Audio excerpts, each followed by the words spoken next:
Hi, everyone. Happy Monday. We're excited for you all to join us here. Thank you for coming to this live session of Cayosoft Guardian Protector. These are going to be a demo of our free tool that is able to really create real-time threat detection and help with any change monitoring in your AD or Entra ID environments. Today, Craig Birch is with us, a Cayosoft expert on this area. He's really deep in the tool. So this is the opportunity to have an open discussion about how people are using the tools, best practices within Protector, as well as just to be able to ask any general questions that you might have if you've downloaded the software already, and need some support in how you're using the tool to make sure you're getting the best value out of it. So, Greg, thanks so much for joining us today. We'll pass over to you to, I think you're going to go through a quick demonstration now and then answer any questions. We do have a live Q&A. If there are any questions, please don't hesitate to drop them in the chat. We'll bring them up as they're most relevant. Both Craig and I are able to monitor that. So please, over to you, Craig. Thanks, Drew. Hey, thanks for everybody joining. All right, so thanks again for joining for Cayosoft Guardian Protector. I'm going to go through a couple slides. I'm not here to PowerPoint you to death, but I want to talk about a couple slides, and then we're going to get straight into it. This is Ask Me Anything. So if you've already downloaded Guardian Protector or you're curious about Guardian Protector and what we're doing, just ask. Don't be shy. Just throw a question in the Q&A, as Drew said, and we'll be here to answer as many as we can. So let's get started. So first of all, what is Cayosoft Guardian Protector, right? So let's understand that. So it's a real-time threat detection and change monitoring for Active Directory, Entra ID, but it also goes across M365 as well as Microsoft Intune. So let's understand why we built Guardian Protector, right? So first of all, Guardian Protector is built on our core technology called Guardian. And the reason why we looked at Guardian Protector from a community perspective is Active Directory is 25 years old. And let's be honest, within a couple years, probably, 5, 10 years, the AD admins could be getting ready to retire. I'll put myself in that category as well. So we've seen a shrinking AD expertise, but that wasn't the only reason. The next reason I'm going to talk about is this one. So it's an expanding attack surface. So if we think about like the attack surface, most solutions out there, they focus on AD or Entra ID. But what we're seeing now is Microsoft's attack surface has really expanded. It expanded to things like Microsoft Teams, Microsoft Intune. We've always had attacks against Exchange Online and some risk with Exchange Online, so that's not new. Because of the expanding attack surface, we needed to have expanding coverage. And most of the solutions out there are, I'll call point in time. So you run them against your environment. You could script them to run at some kind of cadence. But most of them are going to go out and ingest your current state of the state and do what I'll call identity security posture management, which are great. You need those tools in your environment. So they help you understand where you're weak, and then they help you clean up those weaknesses. But if something changed in your environment between the time that you ran that scan and the next time you ran that scan, you could be at risk. So that's one of the other challenges. So we talked about that. And to really to move to the next step, you had to go out and purchase an enterprise solution to get that real-time visibility. But with Guardian Protector, that all changes. So we have threat detection. So we have the identity security posture management, but we also have the real-time change monitoring. And we can go across that expanded attack surface. So we're not just focused on AD and Entra ID, which we need to focus on, but because of the expanded attack surface, we need to go further than that. So who's it really meant for? Well, it's definitely meant for IT security leads and SOC analysts because it can help you be better at triaging events or doing threat investigation.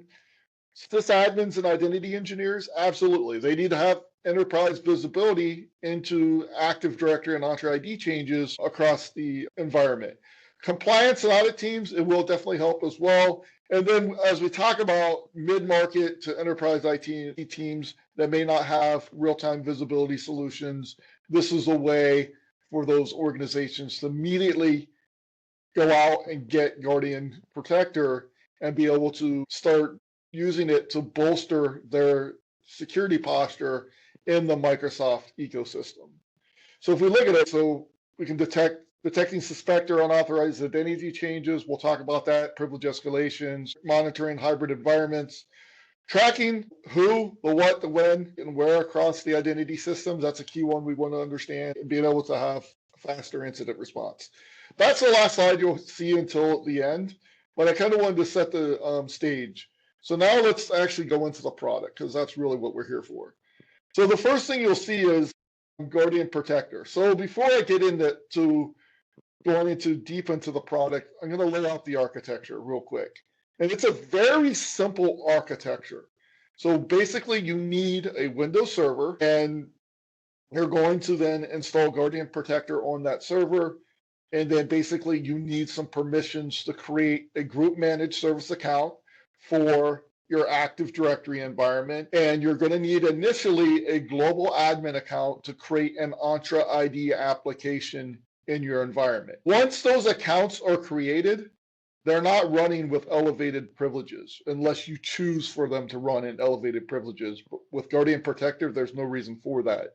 So they're going to run as read-only access. So it does talk to, we'll call the dir sync or replication API inside of Active Directory. And it's using Graph API to talk to Entra ID. But again, it's using read-only permissions for that activity inside of those environments, unless you specifically go in and grant that access.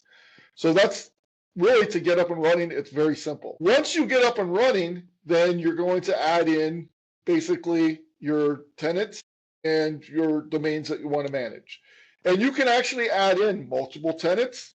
I only have one tenant in here, but you can actually add in multiple tenants, and as well as multiple domains. So you can see here I have the BKO forest, the child BKO, but then I have some other domains as well inside of their environment. Once I add those domains, it's going to go out and basically collect some data inside of your environment. So we can see here, right, that I have 41,499 objects. Yes, I added a bunch of objects to my environment over the week. And then also we can see our active threat history and our recent changes. So what I'm looking at here is our main dashboard. So we can see that main dashboard. Again, we can see that our jobs are healthy. We can see our user breakdown by system, right? Entra versus. So, very helpful information just to kind of get off the, get up and running. The next thing that you're going to want to do is, once you complete that initial ingestion, and this is going to be for the first time. So you're going to go out the very first time you download this. The very next thing you're going to want to do is go out and check for updates. So why am I checking for updates here? I'm going to go out and see if there are any new updated threat definitions that are available to Cayosoft Guardian Protector. Now, I only need to do this once, because now it will go out once a day and automatically do this for you. Also, you're going to go in and run, and you can actually see, yes, there's probably some threats out there for me. So that's great. So then also as well is you're going to click on the run inside of your environment, and then basically this will kick off that initial threat scan. So what's this threat scan doing? Well, it's doing that identity security posture management. So if you think about it, we're going out and then we're ingesting your current state of the state. So we're looking at misconfigurations, vulnerabilities, however you want to say, that are going to allow an attacker to get lateral movement and privilege escalation.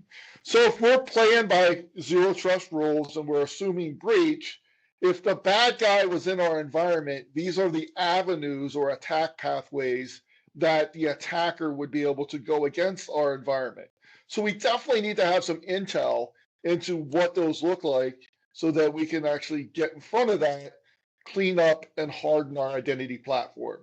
So that's the first thing we want to do. So once we do that initial ingestion, the next thing I would say is, let's go in and get a summary report. So let's go out and download our summary report.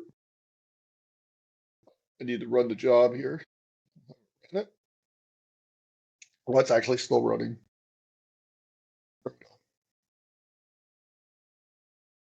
So now I have a threat landscape. So this is what I currently have in my environment. My environment's pretty bad. So I have a lot of critical, a lot of high, some medium, some low, and some informational.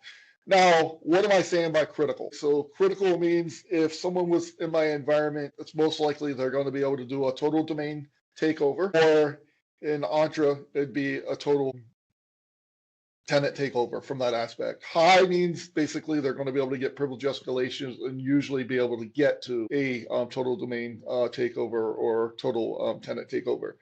So now I have these risks in our environment, which is great, but now we need to know, okay, what can we do about these? Well, the first thing I would say is once you get your initial threat summary, the first thing I would focus on are my critical low complexity items inside of my environment. Why? Because barring you follow your normal change control process, usually you can go in, look at the threat, see what it is, follow the detailed remediation guidance, and go in and remediate that from your environment. So what were you able to do at that time? Well, within probably 2 to 3 minutes, you were able to go in, identify a critical vulnerability, but it's low from a complexity perspective, meaning that it's low from a business perspective, business risk perspective. And now you were able to go in and immediately increase your security posture, maybe as quick as day one in your environment, taking big risk off the table. So what's the next one I would focus on? Well, then I would move to critical medium complexity. When I get into critical now, or critical high complexity, these ones here, well, that usually means there's some kind of application tied to it or something else in my environment. So I may not be able to go in and remediate that without having some kind of business impact. So what would I do next? I would probably move to high low, high medium, etc., and then put a plan around those higher complexity ones. So that's the first thing I would do.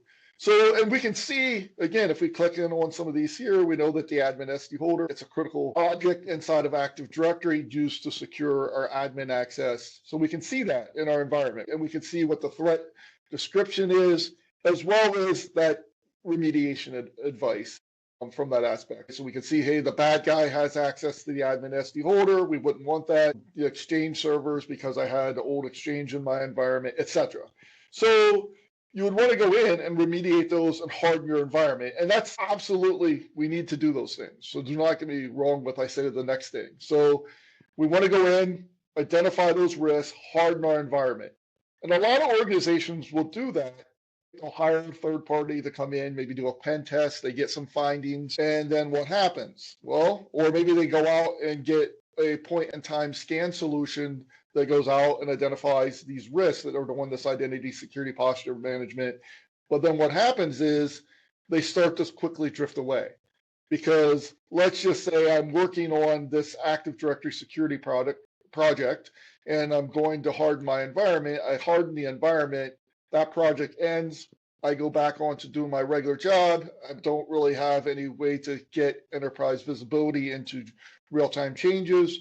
So then just through administrative drift, I could drift. So let's just say I was in there, I cleaned up things, and then Stephen Murphy comes in and makes some changes behind the scene and accidentally sets one of these settings to something weaker in my environment.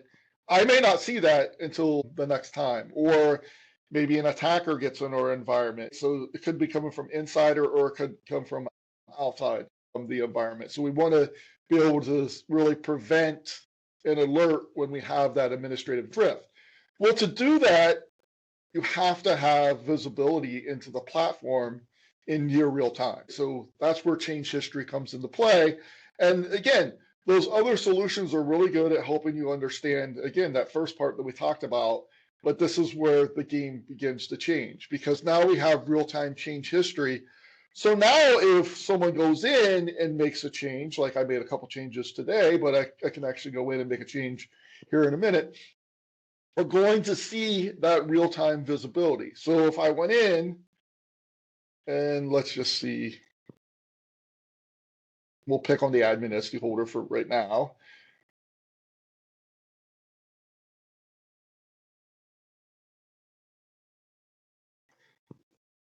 Okay, my lab's a little slow.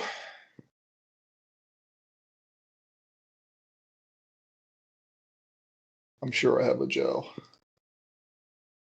Yeah, so we'll just add this Joe guy and we'll give them full control. So this is an AD change, right? So if we go back to Cayosoft Guardian Protector, what are we going to see?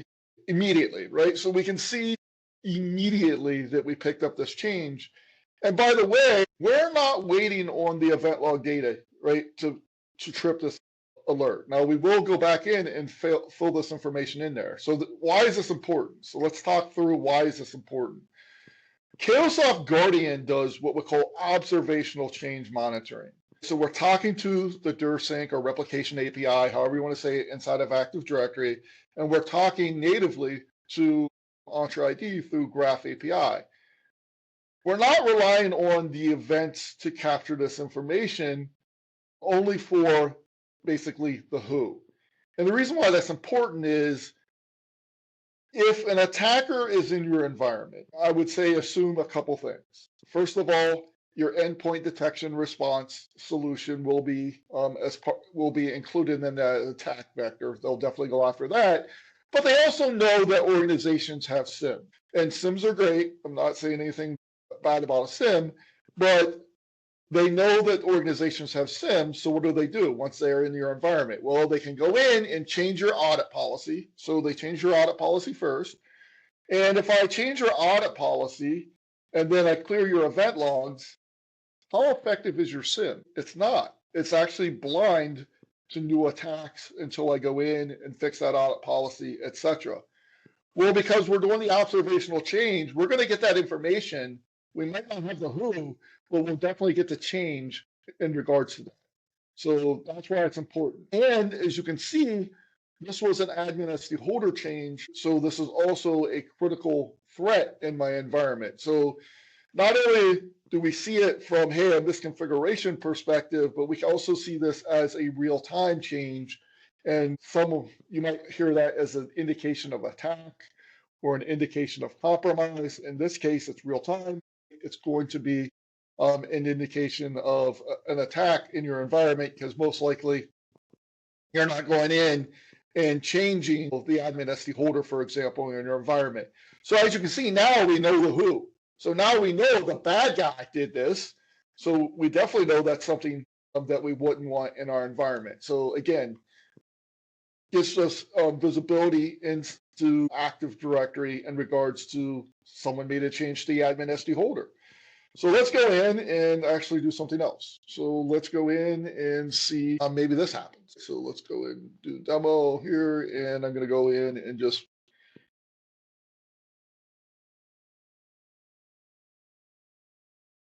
wipe out some user. This happens. Maybe you wipe out a bunch of users inside your environment by mistake. Now we can easily see. So now it's just saying that Aaron here is calling in. So we're going to look for Aaron. And we can see that he was basically in this group and it was used to license M365.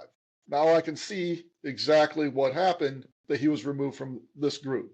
So I have that visibility into the change. So let's just say that was used and now he can't, get access to M365, right? You can actually use that information then to go in and put Aaron back into the group manually, right? So we can go in and add in Aaron. You can do it with a script as well, right? So we could actually definitely do it with a script.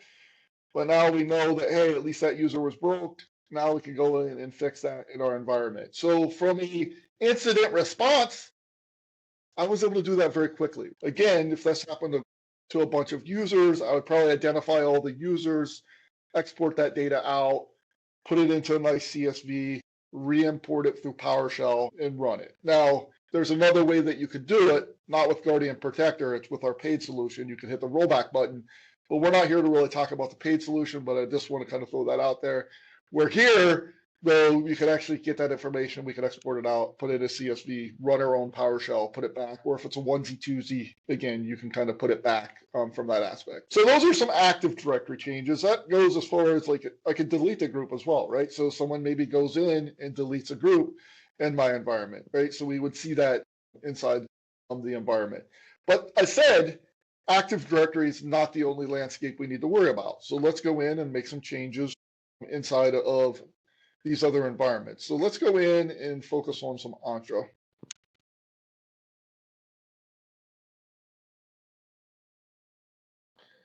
And we're going to go in and do some app registration. So let's go in and click on our app reg. Look at all applications. And then we got an app called Bob the Hacker. So let's go in and add some additional API permissions.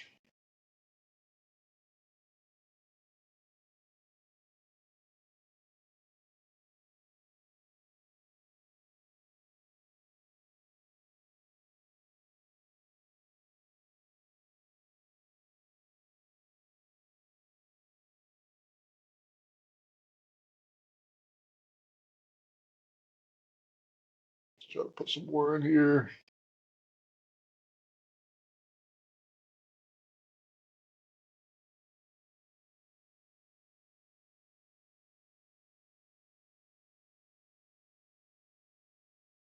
Oh, it's always good to take the, and now we'll start seeing it here in a minute. Entra takes a little bit longer to pull down that change because we have to go out and query that, but we'll pick up those changes. So it didn't take that long, right? So we had to go out and grab that information from Entra, and we can definitely see that there was some updated properties. We'll get to who here in a minute because again, we fill that in from the event logs, but we can see exactly we went in and added these permissions to this application inside of our environment. So that's something that we need to be able to see into because Entra ID applications can become an attack vector inside your environment. But again, just making someone accidentally makes a change, maybe it wasn't something intended from an insider perspective. It doesn't always have to come from the outside from that aspect as well. So let's go in and look at another area from that aspect. Let's focus on identity.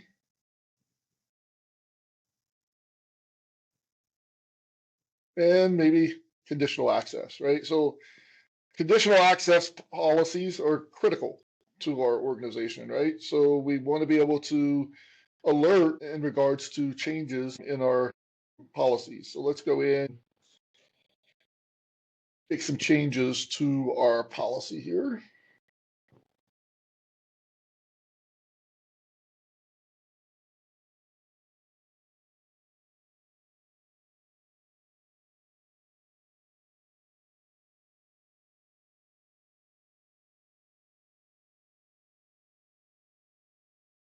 I think there's some questions in there. Let me look at the question here.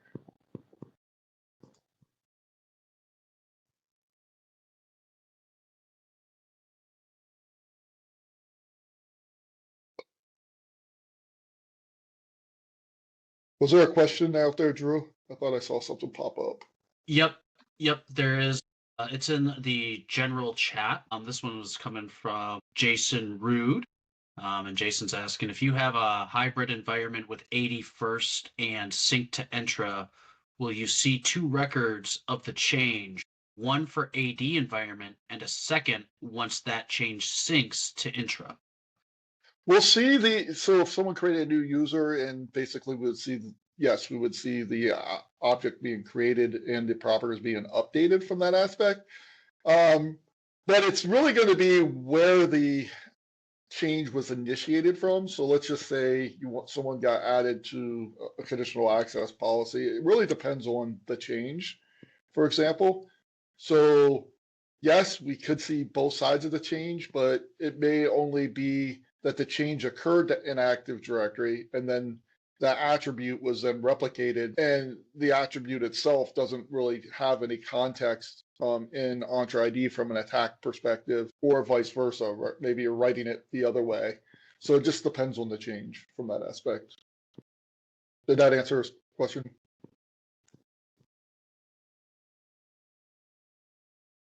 Oh, perfect. So again, conditional access policy, very critical to our organization from a security perspective. And look, someone went in and said, hey, we're going to exclude all guest access. That could be a pretty significant risk to our organization. So we want to be able to see those types of things in our environment. So definitely, it goes across all of that. And now we can actually see we're getting alerts inside of our environment. Let me make sure if I go in and open up some apps here. I think I have Teams alerting turned on. Let me just make sure. We can send alerts in real time to Teams as well.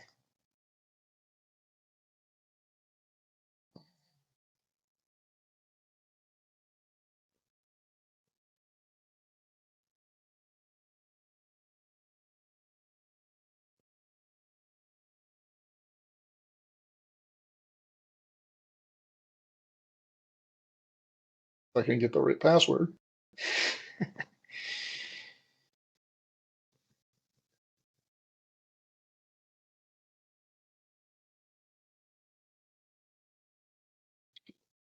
Go in.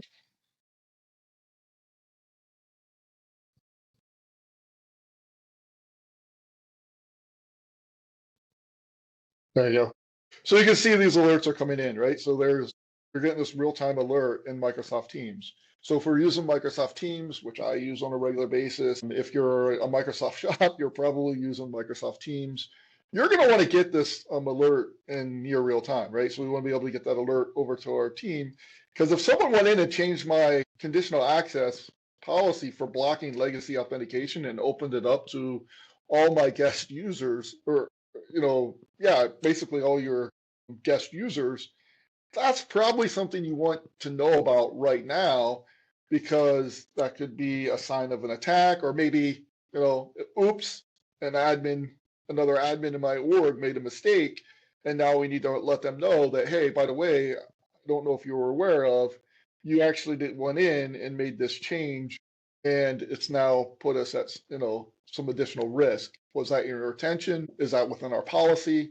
So again, it's stopping that administrative drift, which is very hard to do unless you have that real-time visibility. And so think about that from an attacker's perspective.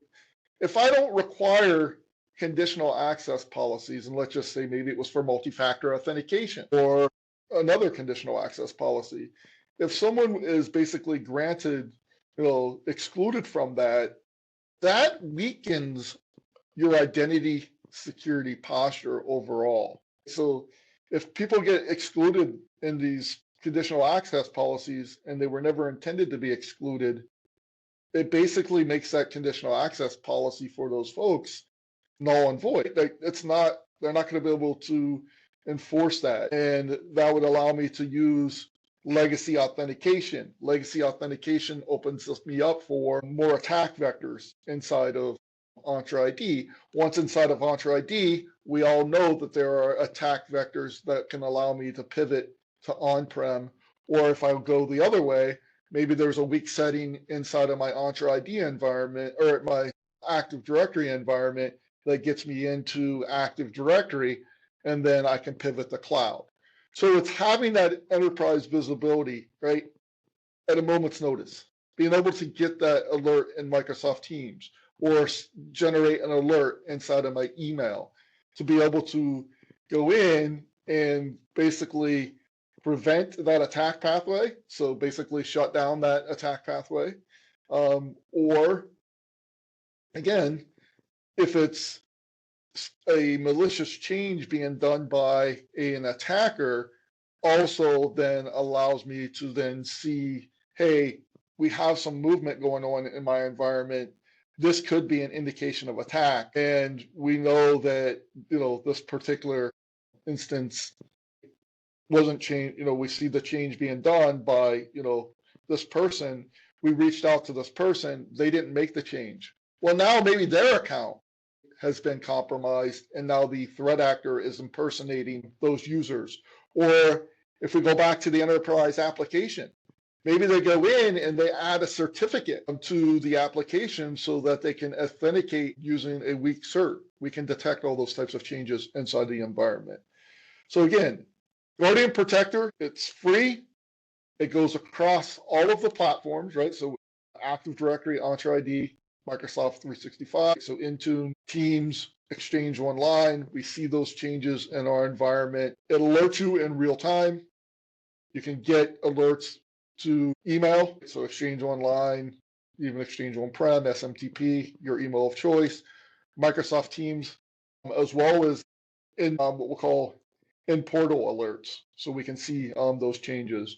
Threat detection helps us identify, so we can go out and identify where we might have weaknesses, first of all, and then we have the detailed threat remediation. So again, we can go in, look and see, here's the threat description, here's the remediation advice, and here's all the details in regards to using, if we need to go in and clean this particular user up from that aspect. So Joe Barnett, we know that he wasn't supposed to have access to admin SD holder, so we can go in and revert that change very quickly in our environment, put in, removing that risk. It's all about removing risk. So I can go in and put my environment back together.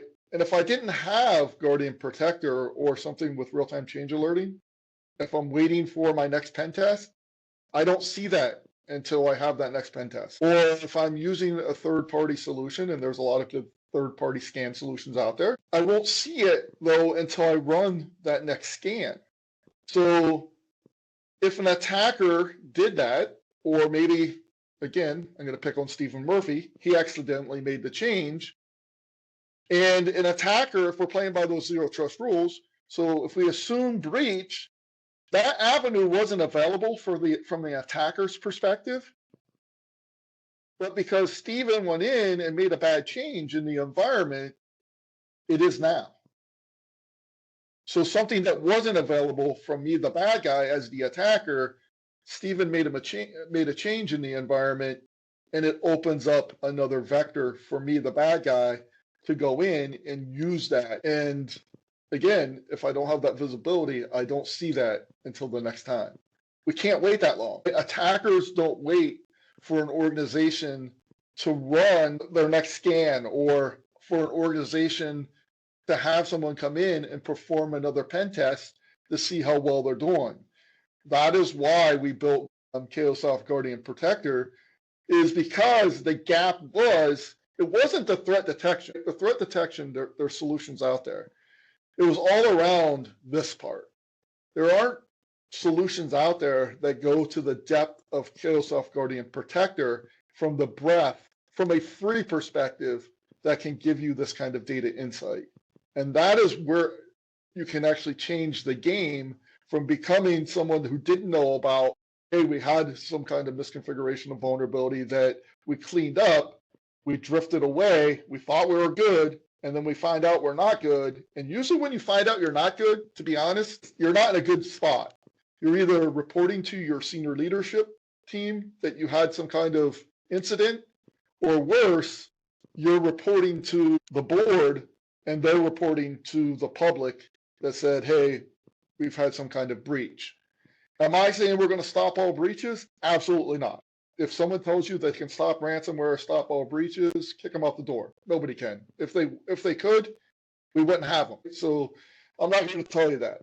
But what I will tell you is we can get better at hardening our environment, right, through our threat detection, but also we can stop administrative drift, and we can catch things near real time that we may have missed if we didn't have a solution like Cayosoft Guardian Protector. So that concludes the demonstration. If there's something you want to know more about, let's get into opening it up for chat. And if you want to see more, just throw it out there and we can dive into some individual use cases as well. Thanks for joining us. So let's open it up for chat.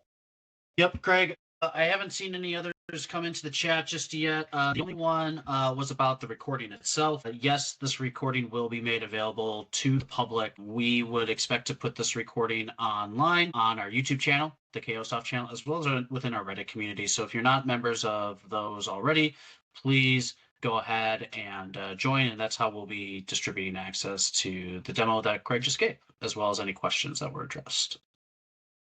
And if you haven't already downloaded Guardian Protector, you can scan the QR code or you can go to cayosoft.com. As Drew mentioned, so it's not just Cayosoft Guardian Protector that we built. We also built a Reddit community around Cayosoft Guardian Protector where I put out tips and tricks. We share this information, as well as we have a live threat directory. It's still being built out that will have all of our threat definitions, including detailed remediation plans beyond what we just show in the product. I'm giving you more tips and tricks on that remediation as well. So please join the Reddit community and go out and download Guardian Protector, right? It's free. There's no reason not to use it. Go out, give it a shot. Tell us what you like. Tell us what you don't like. We're aiming to try to improve our solution all the time. So if there's something that you're saying, hey, Craig, I think maybe Guardian Protector should be able to detect that, let me know. Drop it in the Reddit and we can definitely see if it's something that we can add. Because we're an agentless solution, we're not going to be able to see everything that an agent would be able to see. But if it's something that we can see that doesn't require an agent, we do add. Now, how often do we update Guardian Protector? We add new threats on a monthly basis, and I work on the product side of the house. But if there's also a 0 day, so if there's some kind of 0 day out there that we can actually address with Guardian Protector, we will try to get that out, and then we'll notify the community from that aspect, saying, hey, there's this new 0 day out there in regards. Can you access the UI over the web? So this is going to be an on-prem solution. You certainly could publish it that way. So it is web UI. You could put a cert behind it. You can authenticate using Entra ID from that aspect. So I believe most of our customers are probably using it more from a web interface, not actually logging into the server. Depending on how you want to publish that in your organization, you can certainly do that. Definitely from an internal web perspective, just basically, and actually on our Reddit, I put out a way that you can add a custom URL, add a custom serve for that as well. So yes, absolutely, you can do that. And the steps are out there on our Reddit and our wiki, which we have a pretty extensive Reddit wiki out there for Guardian Protector that kind of goes through the entire installation. Again, how to set up monitoring, how to configure it with Entra ID, how to configure it with a custom certificate for portal access, etc.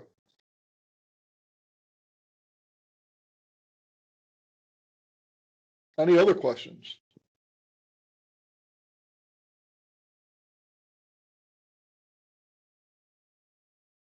It looks like that's about it, Craig, but I am going to drop in the link to the threat directory here in the general chat for everybody, just in case you want a little bit easier access to get into our threat directory that Craig was just talking about. Please take a look at that.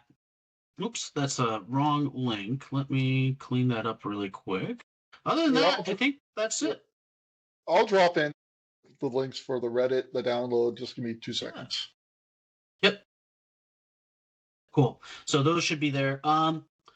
Looks like Steve is asking a question. Does the service run as a managed service account? Yes. So it does run as a group managed service account inside of your environment. You can run it with a legacy service account, but no need to. I would run it with a group managed service account, and it uses an Entra ID application that actually will get added, and then it's controlled by certificate-based authentication, and the cert automatically rotates every 30 days. The GMSA account, the password rotates every 7 days, which is even sooner than what Microsoft recommend by the what Microsoft's default is, if I could speak from that aspect. So let me drop in the links. Can I send this to everybody? Here, I'll just throw it in the chat. Here's all the links you would need to kind of get started with Guardian Protector. Again, right? The download link, the Reddit link, and the threat directory from that aspect. So those will get you up and running, and we look forward to hearing from you. Yep. Great. Well, I think then we'll go ahead and wrap this up, Craig. Someone said something about a comparison matrix. Can you explain more on that one? Oh, free versus paid. Yeah, I'll have to add something specifically in the Reddit around that, so you can. But we do have that information. So I'll build that on the wiki later today.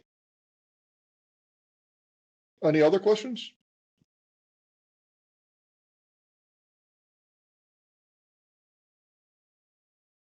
All right. Well, thanks for joining, and we'll look forward to the next event. When's the next one, Drew? Do you have the? Yep. We'll do another one of these December 16th. So I believe that's a Tuesday. So again, we'll be emailing out participation. We have that listed on our website. So if anybody's interested again or needs any other support as you're working through the tool, don't hesitate to join that session or ping us in here. We keep an eye on this chat too. The Reddit community is also a great resource, like Craig was talking about. Again, like, we're not here to hide anything. This is a free tool for the community. We want to make sure that everybody's able to use it effectively and get value out of it. That's our goal as a company. So please don't be bashful. Ask questions. Help us give feedback and how you're using it. That would be great. So use the tools that we're putting out there. And I think we can go ahead then and wrap it up, Craig, unless there's anything else that you want to discuss. So real quick, so just for the Reddit community, if you join, you're going to get up-to-date information. Oh, hey, there's a new release. Here's some new threats. Again, here's the latest video that we've done, as well as the next event. So Drew mentioned, hey, we have a next event coming up. So, and it's not just Guardian Protector events. I also will put in some events. So we're having another event called Best of Ignite, where we have some leaders, some MVPs that will be talking about Microsoft Ignite along with myself. These are all free to join, so we put them out there in our community. We also post them on LinkedIn and social media. But if you're in the community, you'll always know what's the next event. You'll also know, like, hey, what's coming up in regards to Guardian Protector. Because again, Guardian Protector is based off of our core Guardian solution. So all new product updates that get added to Guardian, I would say almost all new, but most of the product updates that get added to our Guardian core will actually flow in to Guardian Protector for the most part. So definitely pay close attention to the page. It's always being updated, and we look forward to the next event. Yep. Well, thank you all. For those of you in the U.S., hope you have a great short week and a great Thanksgiving. We appreciate everybody's time and attendance today. Again, please don't hesitate to reach out with any additional questions, or we will also see you at the next event in December. So thank you all. Take care. Thank you, and enjoy your holiday.